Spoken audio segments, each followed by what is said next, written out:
G'day. In this video, we're going to preview the Scourge of Ghyran rules for Skaven. Now, the Scourge of Ghyran campaign is going to offer each faction a series of seasonal rules that will be match play legal for the next General's Handbook Season 25-26. Now, specifically to Skaven, you have gained 2 new battle formations, 3 new heroic traits, as well as 2 alternative Warscrolls. The Garcia on Screaming Bell does have an alternative, so as the Brood Horror. Now, I say alternative because these Warscrolls will have separate points values and can be substituted from the original Warscroll. So you can't use both of them. You can't use a Garcia on Screaming Bell and then the Scourge of Ghyran version. You've got to pick one or the other. And if you are using a Army of Renown, you absolutely can use these Warscrolls in an Army of Renown, just not a Regiment of Renown. So that, with the Scourge of Ghyran in mind, let's get into the specific rules for Skaven. Skaven have gained 2 new battle formations, one being the Envoy of the Deepening Gnaw, the other being the Gathering of the Clans. Envoy of the Deepening Gnaw will help you keep your Vermin Lords on the table for longer by improving their ward from a 5+ to a 4+, while they're within combat range of a friendly, non-hero Skaven infantry unit. Now, each successful ward roll will inflict 1 mortal damage to that infantry unit, so it might be worth pairing up a Vermin Lord with a unit of Clan Rats, who as an ability will be able to bring in D3 slain models at the end of any turn. If you're a player like me who likes to run big stompy things, you could run an army with 1 to 3 Vermin Lords, each being supported by a unit of Clan Rats, which is basically like playing Sons of Behemat in a Skaven army.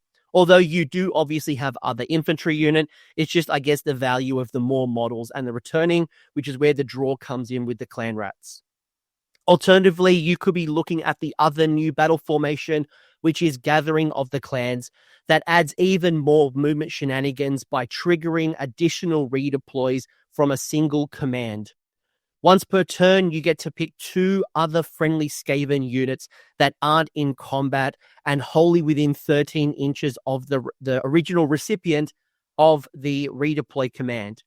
Now, the target must come to either Verminous, Scryer, Molder, Pestilence, or Eshin, and then they get to do a redeploy after the first one's being issued. So you put the command onto said unit, and then assuming you meet those criteria of being wholly within 13 and the keywords, then those 2 other units would be able to redeploy in addition to the original recipient, all costing you 1 single command. So you can use it to take up the board space, make charges harder, claim objectives, score or deny battle tactic. There are so many flexibility options when it comes to this particular ability.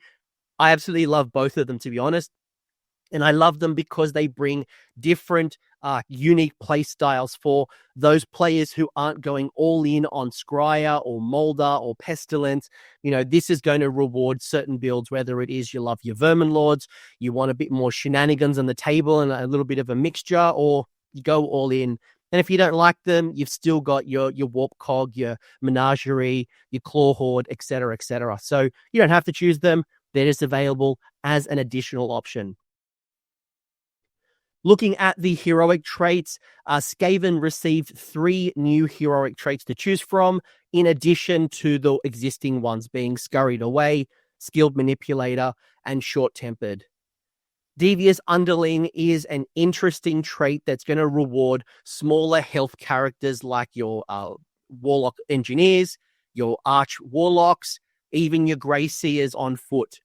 Now, you can put a trait like this on a hero, and then during the deployment, you're going to pick another Skaven hero with an equal or greater health characteristic that's on the battlefield. So while that other hero that you've selected has not been slain, so you've got the underling and you've picked, I don't know, the master or whatever you want to call, I guess, the understudy too. But while that hero is on the table, they're going to be projecting a 6+ ward wholly within 13 inches. So there's a bit of a ward bubble, which is going to be delicious. Now, if that hero that you selected goes on and dies, you're going to then add 2 to the charge rolls for friendly Skaven infantry units while they're wholly within 13. So regardless of what you're doing, you're looking at a aura of wholly within 13, depending on if it's going to be a ward or it's going to be boosting your charge rolls.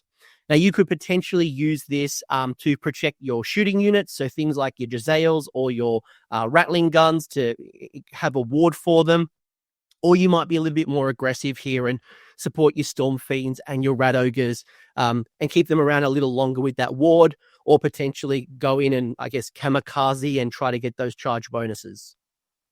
Flesh Melder is going to let you pick a friendly Molder unit wholly within 13 to improve their Rend characteristic of 1 on one of their profiles. So you're improving Rend characteristic of 1 for 1 profile. So you could boost that Hell Pit Abomination's 13 Gnashing Teeth to have Rend 3 or Rend 4, depending on if they're fighting an infantry unit. Or you might want to boost up that Brood Terror's Chain Flails, which has 5 attacks, will become Rend 3, damage 3 with crit mortals. Yikes. But the hero for me, and if you pick the Pit Tinkerer, I want you to know that you are my hero. I'm going to put a picture of you over my bedhead on a frame, because this trait is going to be for the fans of Doom Wheels and Doom Flayers. So while a Scryer War Machine is wholly within 13 of this unit, it can re-roll the random movement characteristic. As well as that, you get to add 1 additional mortal wound when using the Rolling Doom or Whirling Doom abilities. Looking at one of the alternative War Scrolls being the Grey Seer on Screaming Bell, this is a Scourge of Ghyran War Scroll, so it's available for the season. You don't have to use it if you prefer the existing War Scroll. It does have its own pitch battle profile, and it may have different points and regiment options, so do check out Warhammer Community for the latest points and structure when it comes to those things. Now, I'll be honest, I much prefer this War Scroll over the existing War Scroll, and I'll explain why. While you will lose the Altar of the Horned Rat ward bubble, you will gain more consistency from the bell. You'll get to heal every Skaven unit wholly within 13 D3 health, and the Gnaw Through Reality spell will essentially turn your Screaming Bell into a mobile Gnawhole that will be you return units from, you will teleport from and to, and there's obviously a lot of shenanigans that you get to use already from your Gnawhole. Now the Grey Seer turns into one of those. I also love the ability to anticipate and build a battle plan based off the bell tolls, which you couldn't do in the past with its random dice roll. Obviously, you had great spikes, but also, obviously you also had great whiffs, and it was hard to plan around depending on what boost and how you would play with the bell. With this one, you've got way more consistency, because in battle round 1, 3, and 5, you know that you're going to get +2 to movement, and then in battle round 2 and 4, you will be creating a -1 to hit aura while Skaven units are wholly within 13 of the Screaming Bell. I think this is great, to be honest with you. I really like it. It could be a great centerpiece or a great support model, and I definitely think it's worth reconsidering as one of your models. I wouldn't put it as S tier and broken, but I think it definitely brings the Grey Seer on Screaming Bell back to the tabletop, because I haven't seen it in a very long time, and I haven't been a massive fan of the existing War Scroll. So give it a try, see how you go.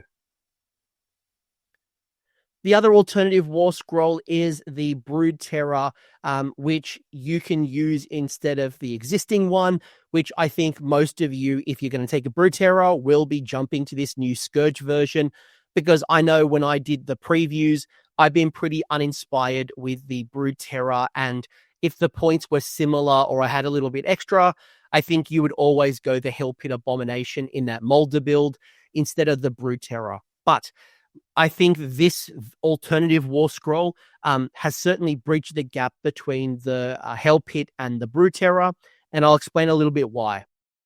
The big difference between the old Brood Terror and the new Brood Terror is you have lost the Warpstone Fumes ability, which was a -1 to hit aura within 6 inches of the Brood Terror.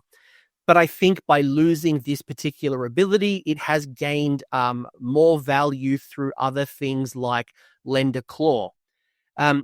When you trigger this ability, you will lose one of your limb attacks in that phase, but you will gain a +1 to hit. But here's the kicker. If you compare the Warscroll melee weapons and you look at the flail now versus the old flail, you've actually gained 2 additional limb attacks on the Warscroll. The existing one had 3 limb attacks. This one now has 5. So even if you trigger this ability, you are ahead with an extra attack. In addition, you will notice that there is a 5-up ward on this Warscroll where the other Brood Terror doesn't have a ward without triggering an ability. So again, it still does heal through the regenerating terrors. It is still Molder, so you can do some of your Molder shenanigans. But I think between this version and the other version, definitely much more of a fan of the Scourge of Ghyran version. And points dependent, I think this is definitely worth reconsidering. Again, wouldn't put it in this like super broken tier, but I think it's definitely worth reconsidering. It's a much more improved version of the Brood Terror. So overall, we've got some interesting rules for Skaven for the upcoming season. Again, they will be match play legal for General's Handbook 25-26. I am a really big fan of the Garcia on Screaming Bell. It's certainly my favorite, but I think there's a little bit extra here and certainly some different flavors that I hope will encourage some list diversification. I think we've seen a lot of Skaven build to a certain particular way, but given like the Honor Guard rules dropping off and other rules changing between season to season, I think it's a good opportunity to revisit what your Skaven force is going to look like and how you make the most of the new season rules. If you want to do more theory crafting and list building, do jump into the AOS Coach Discord server. We do have a dedicated space for all of the factions. You can play TTS with us, and there's a whole bunch of things that you might want to get involved in. The link is down below in the episode description. Until next time, folks, I hope you enjoyed that preview, and I can't wait to see what you start cooking up. Bye. Thanks for hanging around until the end. I hope you enjoyed that video and you walked away with a few new ideas. Now, if you did, I would love it if you pressed like on the video, as well as left me a comment with your thoughts. The conversation will continue over on Discord, and the link is down below in the episode description. I also want to give a massive shout out to the AOS Coach patrons and YouTube members who are supporting the channel and the growth that you're seeing here. So cheers, you are all bloody legends. And until next time, don't roll a double one on a spellcast.